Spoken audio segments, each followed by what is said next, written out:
ہم اپنا آج کا سبق شروع کرتے ہیں۔ اعوذ باللہ من الشیطان الرجیم، بسم اللہ الرحمن الرحیم۔ زینا بھلی لگتی ہے، خوشنما لگتی ہے، للناس لوگوں کو، زینا بھلی لگتی ہے، خوشنما لگتی ہے،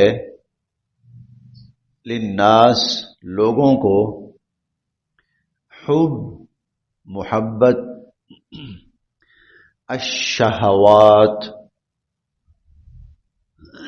مرغوبات نفس، شہوات کہتے ہیں وہ چیزیں جو انسانی نفس کو بڑی مرغوب ہوتی ہیں، انسانی خواہشات جن پر ڈیپینڈ کرتی ہے، انسان کی طبیعت مچلتی ہے جن کے لیے، انہیں کہتے ہیں مرغوبات نفس، جو انسانی نفس کو بہت بھلی لگتی ہیں۔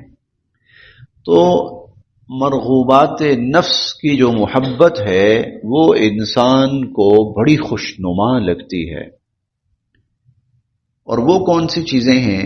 من النساء عورتیں، والبنین اور بیٹے، والقناطیر اور ڈھیر، المقنطرہ اکٹھے کیے ہوئے اور جمع کیے ہوئے، من الذہب سونے کے، والفضہ اور چاندی کے، والقناطیر المقنطرۃ من الذہب والفضہ اور سونے اور چاندی کے جمع کیے ہوئے ڈھیر، والخیل المسومہ خیل گھوڑے، المسومہ چنے ہوئے، اور چنے ہوئے گھوڑے، والانعام اور مویشی، والحرث اور کھیتی باڑی، ذالک یہ سب متاع ساز و سامان ہے، الحیات الدنیا دنیا کی زندگی کا، ذالک متاع الحیات الدنیا یہ سب دنیا کی زندگی کا ساز و سامان ہے، واللہ اور اللہ، عندہ ان کے ہاں، حسن بہت اچھا، المآب ٹھکانہ ہے، واللہ عندہ حسن المآب اور اللہ کے ہاں بہت اچھا ٹھکانہ ہے۔ گزشتہ آیات میں ہم نے پڑھا انسان اللہ کی آیات کا انکار کرتا ہے، کفر کرتا ہے، اور پھر اپنے انکار اور کفر کی وجہ سے وہ دنیا کے اندر بھی ذلیل ہوتا ہے اور آخرت کی تباہی اس کا مقدر بنتی ہے۔ انسان کیوں گمراہ ہوتا ہے؟ وہ کون سی چیزیں ہیں جو انسان کی گمراہی کا سبب بنتی ہیں؟ انسان ہدایت چھوڑ کر گمراہی کے راستے کی طرف کیوں جاتا ہے؟ اس کی وجہ یہ ہے کہ انسان کو فطری طور پر، طبعی طور پر کچھ چیزیں بڑی اچھی لگتی ہیں، جس کے لیے میں نے مرغوبات نفس کا لفظ استعمال کیا نا، مرغوبات نفس، وہ کیا ہے؟ انسان کو فطرتاً کچھ چیزیں بڑی بھلی لگتی ہیں، بڑی اچھی لگتی ہیں، اور انسان مچلتا ہے ان چیزوں کے لیے اور بھاگتا ہے ان کے پیچھے، اور اس کی خواہش اور کوشش یہ ہوتی ہے کہ میرے پاس یہ چیزیں جتنی زیادہ سے زیادہ جمع ہو جائیں۔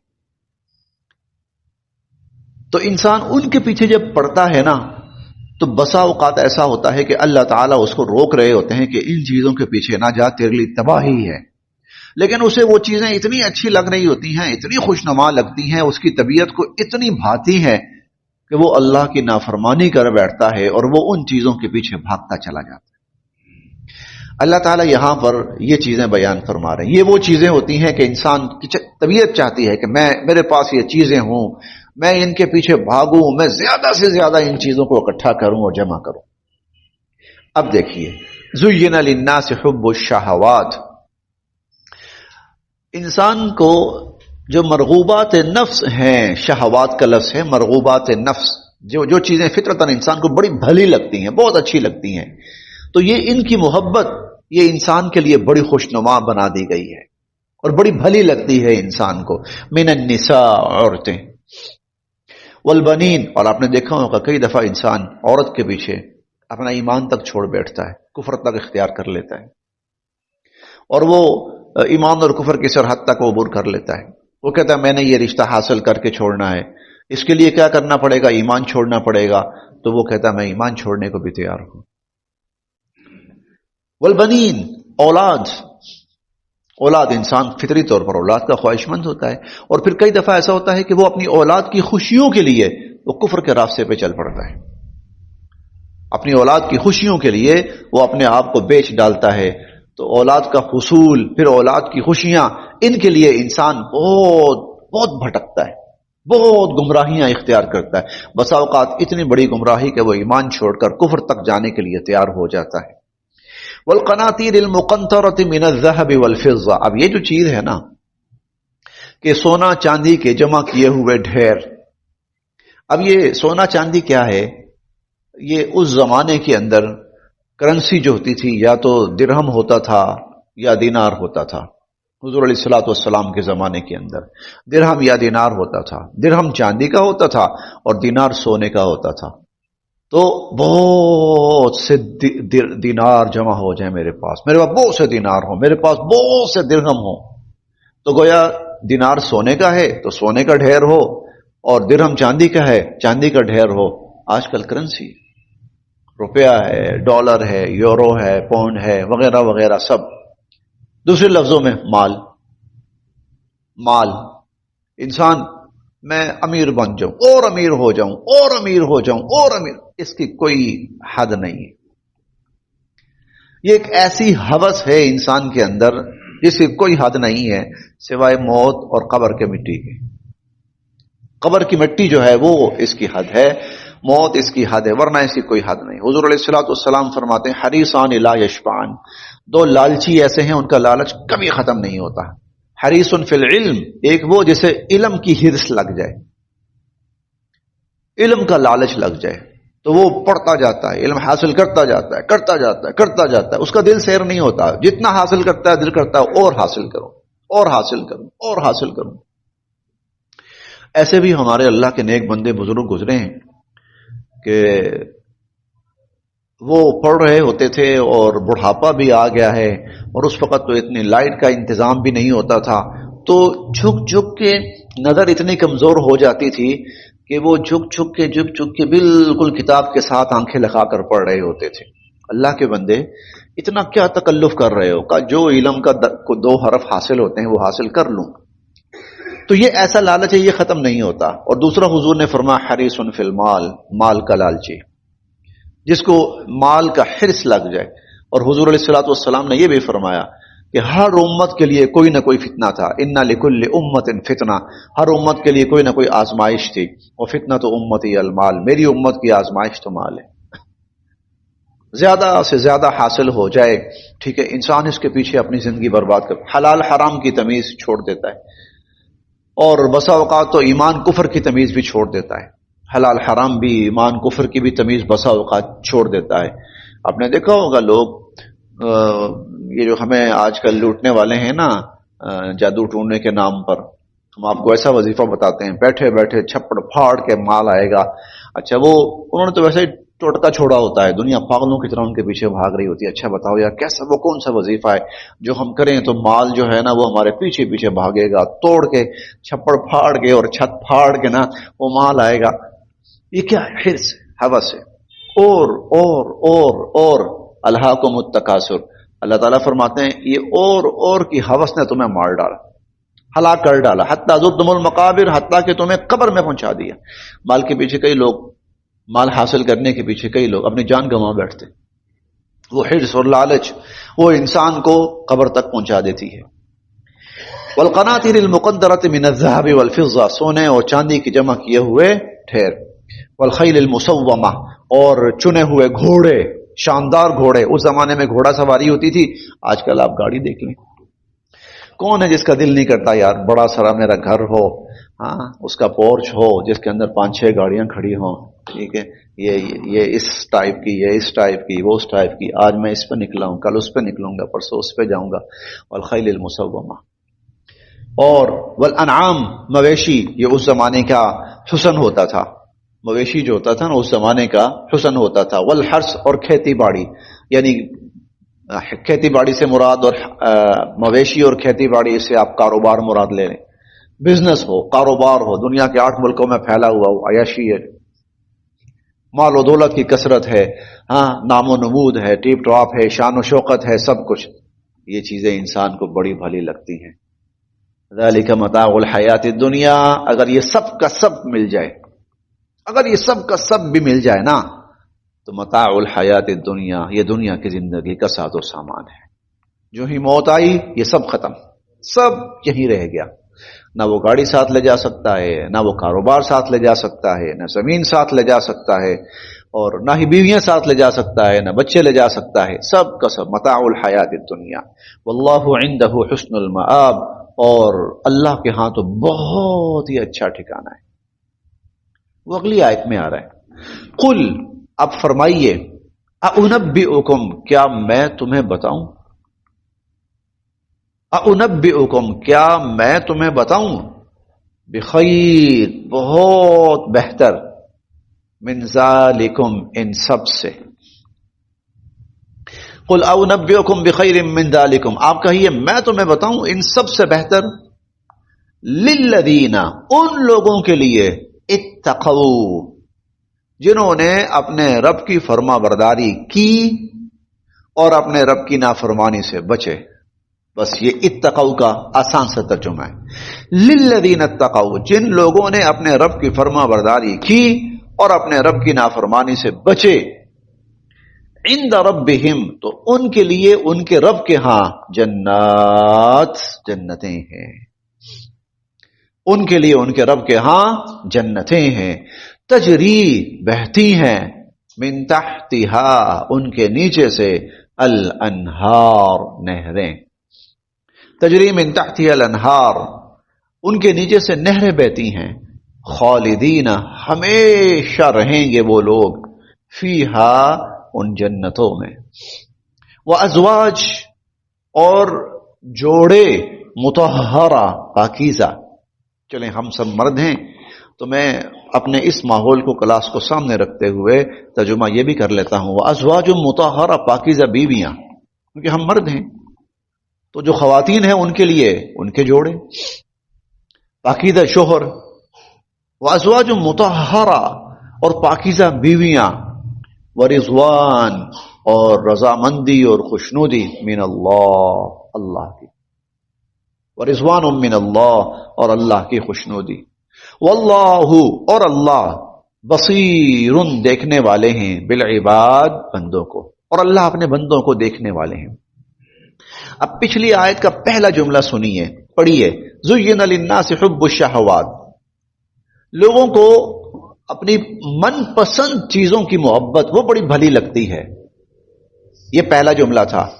اور من پسند چیزیں کیا بنا لی ہیں لوگوں نے، بیویاں، عورتیں، بیٹھے، سونا چاندی، اور نشان زدہ اور عمدہ اور بہترین چنے ہوئے گھوڑے، مویشی اور کھیتی باڑی، لوگوں نے اپنی پسندیدہ چیزیں یہ بنا لی ہیں، ان کے پیچھے بھاگنا ہے، ان کے لیے محنت کرنی ہے۔ ہاں، اب اگلی آیت کیا کہتی ہے، اس سے بہتر کیا ہے کہ لوگ اپنی پسند کیا بنائیں، لوگ اپنی پسند یہ بنائیں کہ ہم نے اپنے رب کی ہر لمحے فرما برداری کرنی ہے اور ہر لمحے اس کی نافرمانی سے بچنا ہے۔ اب اگلی بات، یہ ادھوری بات نہیں کرنی، پوری بات۔ اگر انسان اپنے رب کی فرما برداری کرتا ہے اور اس کی نافرمانی سے بچتا ہے، پھر اگر اس کو عورتیں بھی مل جاتی ہیں، بیٹے بھی مل جاتے ہیں، سونے چاندی کے ڈھیر بھی مل جاتے ہیں، چنے ہوئے گھوڑے اور بہترین گاڑیاں بھی مل جاتی ہیں، اور دنیا کا بہترین بزنس کاروبار بھی مل جاتا ہے، سونے پہ سہاگا ہے، فضل اللہ، اللہ کا فضل ہے، اور یہ ہوا ہے، اور یہ ہوا ہے۔ دیکھیں سیدنا حضرت عیسیٰ علیہ السلام ہیں، درویشی کی اخیر مثال، پوری زندگی کے اندر کوئی گھاری نہیں، ساری زندگی چل رہے ہیں۔ مسیح کا مطلب، مسیح کا ایک معنی سیاحت سے بھی ہے، چلنے والا، چلتے رہے، بس کہیں چھاؤں میں بیٹھ گئے، نیند آئی تو لیٹ گئے، سو گئے، کھانا کہیں مل گیا تو کھا لیا، کسی نے دے دیا کھا لیا، پانی کہیں چشمہ بہ رہا تھا پی لیا، کسی درخت کے اوپر کوئی پھل لگا تھا کھا لیا، بس یہ زندگی تھی کامیاب، اعلیٰ درجے کے کامیاب۔ اچھا دوسری طرف دیکھیے سیدنا حضرت سلیمان علیہ السلام ہیں، بے مثال بادشاہت۔ یہ جو چار چیزیں بیان ہوئی بہت چھوٹی ہیں، صرف سونے چاندی کا ڈھیر نہیں، سونے چاندی کا پہاڑ۔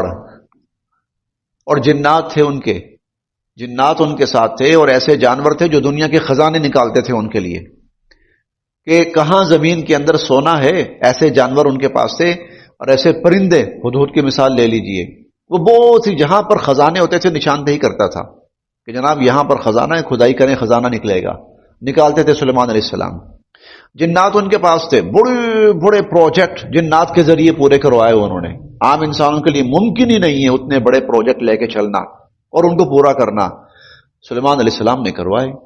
اس زمانے میں جب کہیں ہوائی سفر کا تصور نہیں ہے، ان کا تخت فضاؤں میں اڑتا ہے، ان کا تخت پوری دنیا کے اوپر حکومت ہے۔ لیکن کیا ہے، ان میں شامل ہیں جو اپنے رب کی فرما برداری کرتے ہیں اور اپنے رب کی نافرمانی سے ڈرتے ہیں، کامیاب۔ دونوں مثالیں اپوزٹ ہیں، بالکل اپوزٹ ہے۔ عیسیٰ علیہ السلام بالکل برعکس، سلیمان علیہ السلام بالکل برعکس، لیکن دونوں میں جو چیز مشترک ہے وہ کیا ہے؟ للذین اتقوا، یہ ان میں سے ہیں جو اپنے رب کی فرما برداری کرتے ہیں اور اپنے رب کی نافرمانی سے ڈرتے ہیں، دونوں کامیاب۔ اگر اللہ کی فرما برداری کے ساتھ دنیاوی آسائشات نعمتیں بھی ہیں، سبحان اللہ، اور اگر اللہ کی فرما برداری کے ساتھ دنیاوی آسائشات اور نعمتیں نہیں بھی ہیں تب بھی سبحان اللہ۔ اصل چیز کیا ہے؟ بخیر من ذالکم، میں تمہیں بتاؤں اس سے بہتر، للذین اتقوا، ان لوگوں کے لیے جنہوں نے اپنے رب کی فرما برداری کی، ان کے لیے پھر جنتیں ہیں تجری، بہتی ہیں۔ لہذا جو اصل جو سبق ہے، پیغام ہے، جو اصل تعلیم ہے وہ یہ کہ اپنی پسند یہ بناؤ کہ ہم نے اللہ کی فرما برداری کرنی ہے اور اس کی نافرمانی سے بچنا ہے۔ اس فرما برداری میں ہو سکتا ہے عیسیٰ علیہ السلام کی طرح درویشی کی زندگی آ جائے، اور اس فرما برداری میں ہو سکتا ہے کہ سلیمان علیہ السلام کی طرح شاہانہ زندگی آ جائے۔ دونوں قبول ہیں، دونوں ٹھیک ہیں، دونوں ٹھیک ہیں۔ سلیمان علیہ السلام ہیں، داؤد علیہ السلام ہیں، موسیٰ علیہ السلام ہیں، اور ایسے انبیاء علیہم السلام ہیں جن کو اللہ نے بڑی شاہانہ زندگیاں دی۔ اخیر درجے کی شاہانہ میں اور آپ کیا زندگی گزار رہے ہیں، ہماری بھلا کیا زندگی ہوگی؟ اخیر درجے کی شاہانہ زندگیاں ان کی، کہ انسان ان کا حکم مانتے ہیں، ہوائیں ان کا حکم مانتی ہیں، جنات ان کے حکم مانتے ہیں۔ جنات کو آرڈر کرنا، جنات یہ اور وہ پوری دنیا کے اندر گھوم رہے ہیں ان کے لیے، ان کے کام کر رہے ہیں۔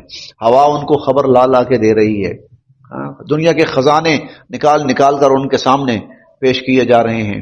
سلیمان علیہ السلام کامیاب، کیوں؟ اس لیے کہ ان کی طبیعت، ان کا مزاج اور ان کی کوشش کیا ہے؟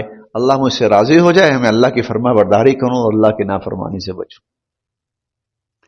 اگر یہ چیز ہے تو عیسیٰ علیہ السلام جیسی درویشی ہو تو بھی سونے پہ سہاگا، اور اگر سلیمان علیہ السلام جیسی شاہانہ بادشاہت اور حکومت اور وہ زندگی ہو تب بھی سبحان اللہ۔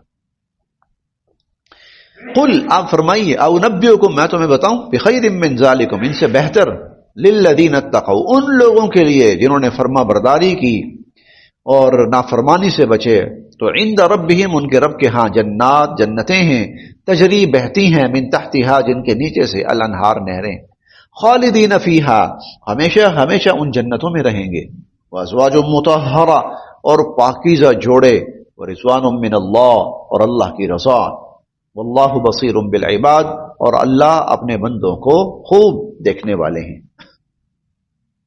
الذین، وہ لوگ، یقولون، جو کہتے ہیں، ربنا، اے ہمارے رب، اننا، بے شک ہم، آمنا، ایمان لائے، اننا آمنا، اے اللہ ہم آپ پر ایمان لائے، فاغفر، بخش دیجئے، لنا، ہم سے، ذنوبنا، ہمارے گناہوں کو، فاغفر لنا ذنوبنا، ہم سے ہمارے گناہوں کو بخش دیجئے، وقنا، اور ہمیں بچا لیجئے، عذاب النار، آگ کے عذاب سے، اور ہمیں جہنم کے عذاب سے بچا لیجئے۔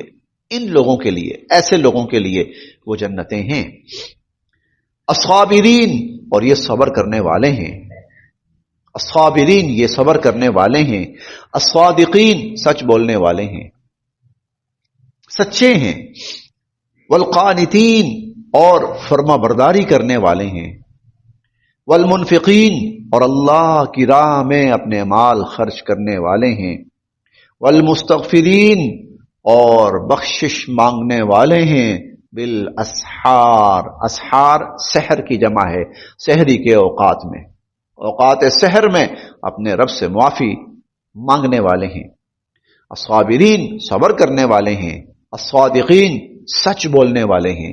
یہ صبر جو ہے نا، صبر یہ بہت وسیع مفہوم رکھتا ہے، یہ بہت وسیع مفہوم۔ صبر کا ایک معنی یہ ہے آپ کے سامنے حرام کے انبار لگے ہوئے ہیں، آپ جتنا چاہیں کھائیں، کوئی روک ٹوک نہیں ہے، کوئی آپ پر قدغن نہیں ہے، کوئی مشکل نہیں ہے، آپ کہتے ہیں نہیں یہ جو میرے پاس چھوٹا سا تھوڑا سا حلال ہے نا تو میں اسی پر اکتفا کروں گا۔ صبر ہے، صبر ہے، یہ صبر کرنے والا ہے۔ اچھا بسا اوقات تھوڑا سا بھی نہیں رہا، بسا اوقات تھوڑا سا بھی نہیں رہا، اب اس کے سامنے راستہ ہے کہ حرام کے راستے کھلے ہوئے ہیں، چل پڑے، وہ کہتا نہیں نہیں میں حلال پر ہی رہوں گا، تھوڑا سا مل جائے گا اسی پہ گزارا کروں گا، نہیں ملے گا کچھ فاقے کے ساتھ بھی گزارا کر لوں گا۔ صبر کیا ہے؟ صبر کیا ہے؟ صبر یہ ہے کہ گناہ کے اور گناہوں کے، یعنی مال سے ہٹ کر اور گناہوں کے راستے کھلے ہوئے ہیں، چاروں طرف، ہر دکان، ہر بازار، ہر گھڑی، ہر جگہ آپ کے سامنے گناہوں کے دروازے کھلے ہوئے ہیں، آپ اپنے آپ کو پوری طرح روک کر خاموشی کے ساتھ اپنے گھر کی طرف چلے جاتے ہیں کہ میں نے ان میں سے کسی کی طرف جھانک کر بھی نہیں دیکھنا۔ صبر یہ ہے، صبر کرنے والے۔ صبر کیا ہے؟ آپ پر بہت بڑی آفت ٹوٹ پڑی ہے، آپ کہتے ہیں اللہ اگر آپ اس حال میں راضی ہیں تو میں راضی ہوں۔ تکلیف ہے، اخیر تکلیف ہے، سخت تکلیف ہے، مصیبت ہے، انسان ایک لمحہ سکون کا نہیں ہے، پھر بھی کہتا ہے اللہ اگر آپ کی طرف سے ہے تو میں اس پر راضی ہوں، میں اس پر راضی ہوں۔ الصابر، صبر کا مفہوم بہت وسیع ہے اور صبر کا انعام بہت بڑا ہے۔ روزہ ہے، صبر ہے، روزہ ہے، صبر ہے، اور حلال کی کمی ہے، صبر ہے، مصائب کا آنا ہے، صبر ہے، کسی رشتے کا چھن جانا ہے، قریب ترین عزیز ترین جن کے بغیر رہنے کا تصور نہیں کیا جا سکتا، صبر ہے۔ انسان خود معذوری میں چلا جاتا ہے پھر بھی اس کی زبان پر کوئی شکوہ نہیں آتا، صبر ہے۔ الصابرین یہ صبر کرنے والے، جنت ان کو ملے گی، جن کے نیچے نہریں بہتی ہیں، جن کو اللہ کی رضا ملتی ان کو ملے گی۔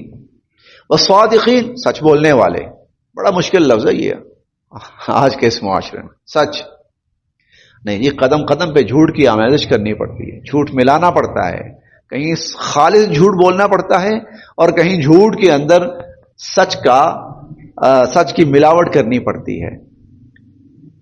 آپ شاید میرا لفظ نہیں سن رہے، جھوٹ بولنا پڑتا ہے، کبھی خالص جھوٹ بولنا پڑتا ہے اور کہیں جھوٹ میں سچ کی ملاوٹ کرنی پڑتی ہے۔ میں یہ نہیں کہہ رہا کہ سچ میں جھوٹ کی ملاوٹ کرنی پڑتی، نہیں، جھوٹ میں سچ کی ملاوٹ کرنی پڑتی ہے، کہیں خالص جھوٹ بولنا پڑتا ہے، نہیں، پھر اللہ کی رضا اور جنت پھر یہ نہیں، وہ ان کے لیے، وہ سچ بولنے والوں کے لیے۔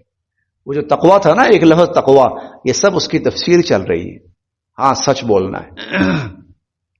غزوہ تبوک میں جو حضرات پیچھے رہ گئے تھے، نہیں جا سکے تھے، 10ویں پارے میں ہم پڑھیں گے، ان میں سے 3 صحابہ وہ تھے جنہوں نے اپنے آپ کو مسجد نبوی کے ستونوں سے باندھ لیا تھا۔ 50 دن تک اللہ نے کہا ان کی توبہ قبول نہیں کرنی، نکال دو ان کو، کوئی ان سے بات چیت نہیں کرے گا، کوئی ان سے لین دین نہیں کرے گا، کھانا پینا کچھ بھی نہیں، سب ختم۔ حضور تشریف لاتے تھے، یہ سلام کرتے تھے، حضور جواب نہیں دیتے تھے، اللہ کے نبی سلام کا جواب نہ دیں، یہ میں اور آپ سوچ نہیں سکتے۔ وہ کہہ رہے ہیں السلام علیکم، اللہ کے نبی السلام علیکم، کوئی جواب نہیں۔ مسلمان آتا ہے بھائی السلام علیکم، کوئی جواب نہیں۔ بیوی بچوں سے کہا گیا چھوڑ جاؤ، اپنے گھروں کو چلے جاؤ، چھوڑ دو ان کو، سوشل بائیکاٹ مکمل۔ انہوں نے اپنے آپ کو ستونوں سے باندھ لیا، توبہ، استغفار، نماز، رونا، گڑ گڑانا۔ ایک دن کی بات نہیں، 50 دن یہ سین چلا ہے، یہ معاملہ چلا ہے، 50 دن۔ 50 دن کے بعد اللہ نے ان کی توبہ نازل فرمائی قرآن میں،